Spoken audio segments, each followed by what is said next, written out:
Hi everybody, I'm Jones. And I'm Mann. And we're Jones and Mann.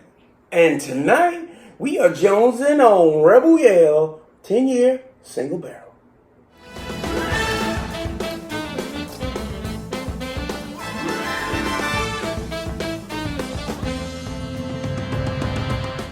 All right.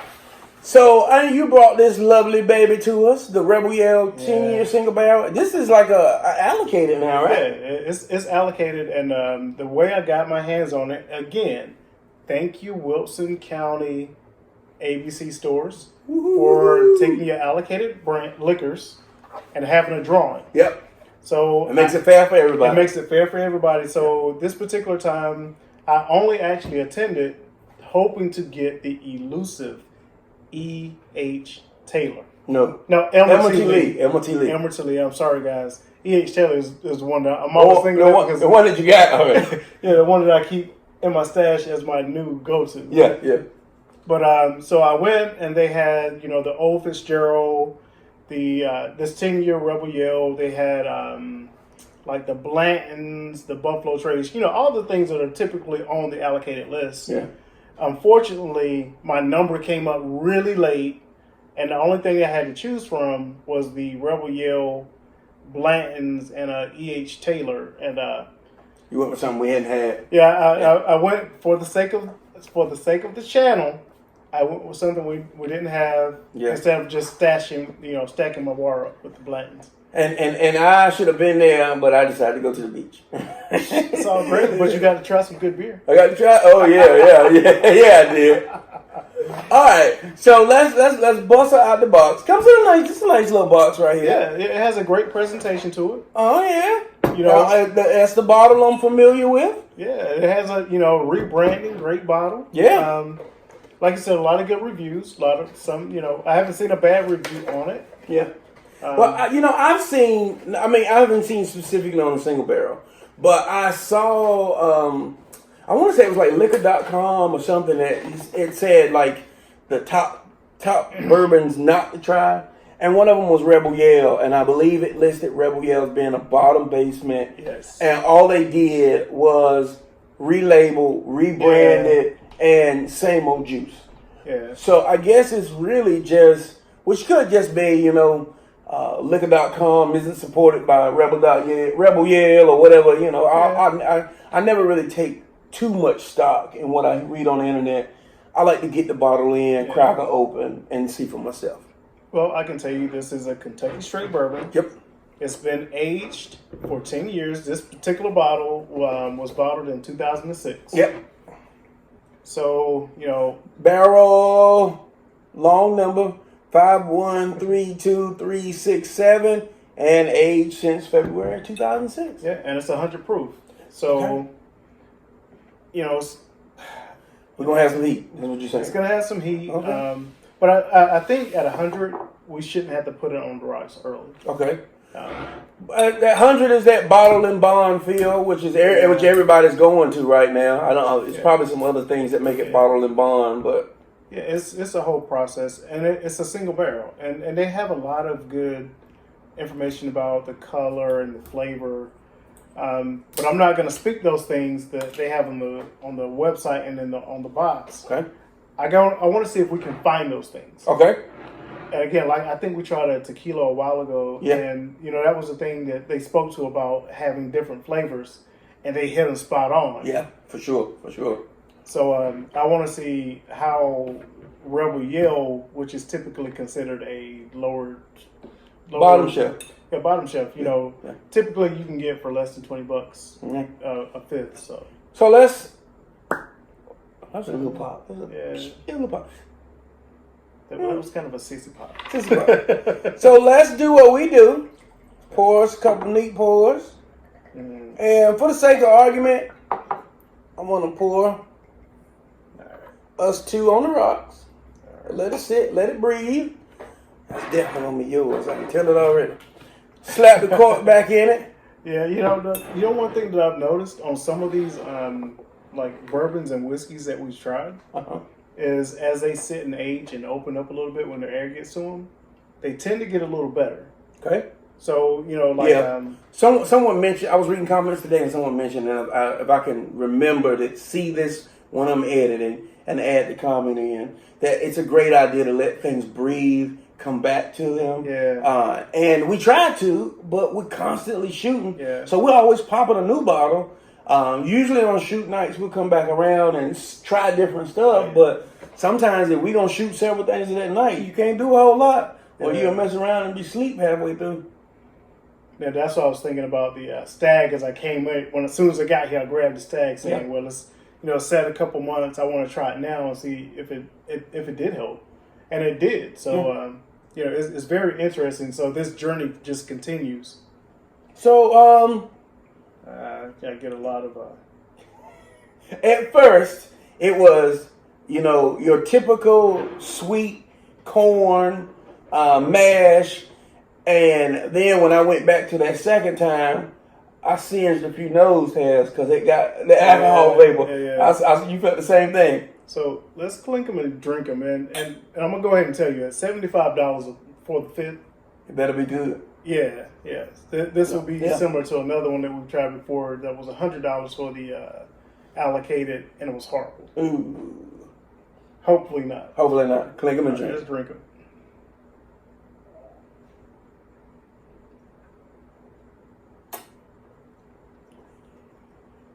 Oh. Let's drag those rocks up. Whew.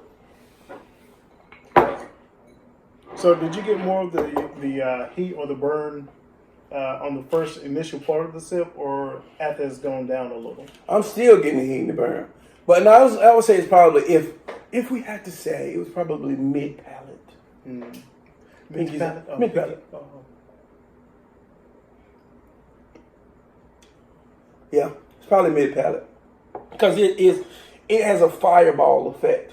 It starts a little bit on the tongue, it builds, and you feel it get really, really big, and then it starts to burn out.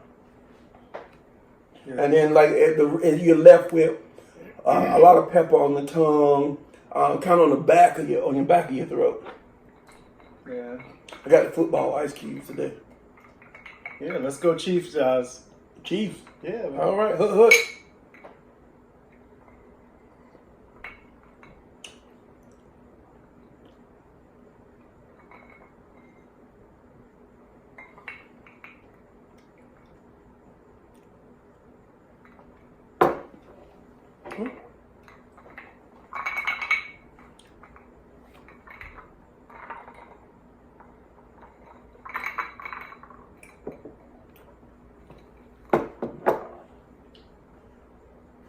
Letting it settle?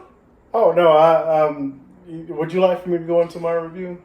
Sure. Unless you want me to go first, I don't mind. I'm ready. I'll actually break the norm. Okay. And I will start this and say that it's not bad, but it's somewhat disappointing. Excuse me. So as I think of. So you say a 10-year single barrel, mm-hmm. And in my comparison, and this is, like I said, at the taxes, $75. Okay. My definite go-to 10-year, I have two. One, I've been highly upset that now that it won a couple awards. Typically, I could go in the liquor store and I could get my Henry McKenna 10-year, yeah, hands down. And I could get it all the time, no problem. Okay. My second go-to 10-year single barrel is Eagle Rare. Okay. And Eagle Rare now is easily available. Yep. And both those 10-year single barrels run about $30-$35. Okay. Yeah, you definitely. Yeah, you're right. $35 easily. Sometimes they are more difficult to find. Yeah. But at $35, they killed this, hands down. I mean, to me, it's not even in the same category as those two. Okay. Like I said, it's not bad, but would I pay $75 $100 for this again. No. Okay. It has some pepper. It has some vanilla. It has some floral and fruity notes, even some spicy notes. But it's just not like, oh my god, I want to try this with like a cigar, or it has nothing to make it stand out and make me say I would buy this again. So for me, this would be like a bust. Okay. I would rate this simply as like a 2.75 or 2.5. And it's not because it's bad. It's just because it's not good enough to be on the level with what I would definitely go in the store and pick up every time. And this being on an allocated list, to pour them side by side, I would be embarrassed to pour this for somebody. Okay. I'm going to surprise you. What? Yeah, I'm going to surprise you. The neat shot was action packed. A lot of heat in there. Yeah, it's a lot of heat. And I mean, fireball, more than I like. Yeah. More than I like. But it wasn't bad. It wasn't bad. Mm-hmm. On the rocks, it tamed it down a little bit. And it became very sippable. What I will say is that if a drink could be passive, this would be that drink. Yeah. It's very passive. Some people might say muted. But there's flavor and taste there. And I'm surprised that it's so passive when there's so much heat on the neat shot. Mm-hmm.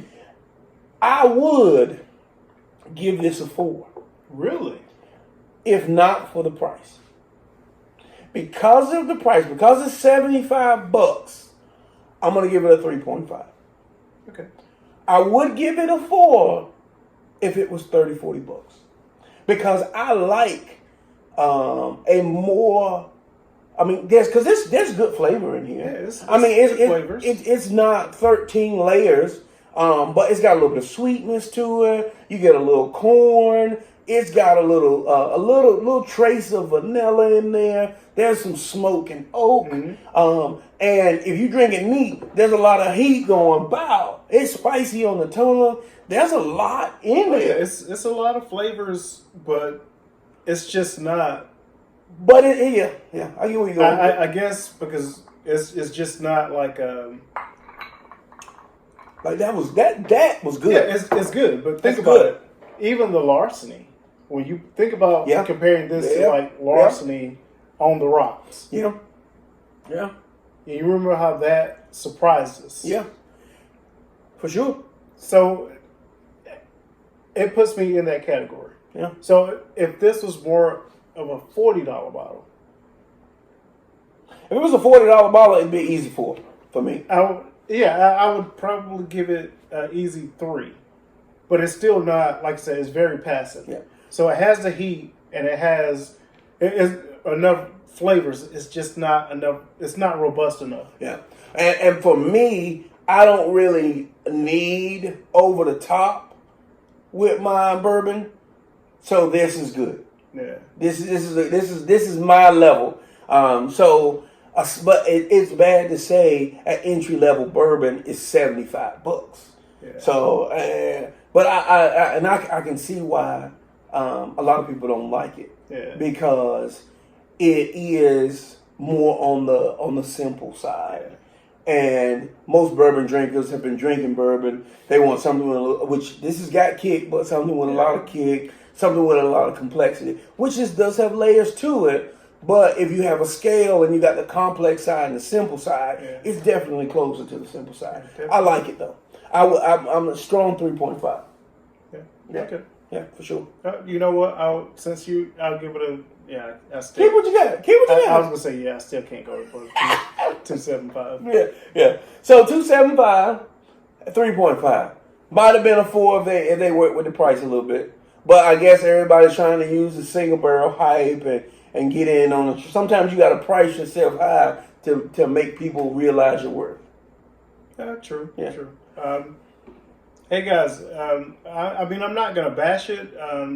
It's a great entry level kind of bring a partner or bring a friend over to the bourbon whiskey world. But it's just not like that flavor profile that I need. Yeah.